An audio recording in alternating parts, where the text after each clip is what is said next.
Nawahi kusikia na kuona midahalo mbalimbali huko mitandaoni ambayo inaeleza kwa namna moja ama nyingine kwamba Elon Musk ni robot. Na wewe ni mtu wa teknolojia, hili nafikiri ushakutana nalo pia. Yes. Likoje? Ni kweli? Sasa hiyo nashindwa kujibu kwamba ni kweli au sio kweli, ila kuna baadhi ya wachambuzi wanasema hivyo.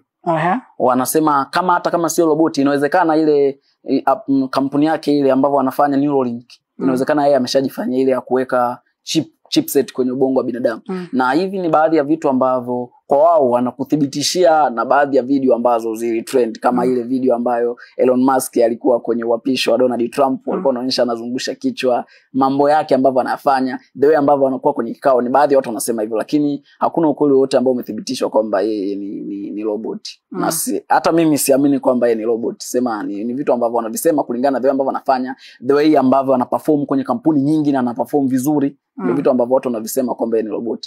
Lakini hakuna uthibitisho wote ambao umethibitishwa kwamba yeye ni robot. Nadhani tu ni kwa sababu ya uwezo wake na the way ambavyo anafanya vitu. Sema wengine ndio wanasema kwamba kuna chipset ile ambayo anataka izindue ya kuweka chipset kwenye akili ya binadamu, AI kwenye kichwa, kwenye ubongo. Wengine wanasema inawezekana yeye tayari alikuwa anajifanyia majaribio. Hiyo ndio sana.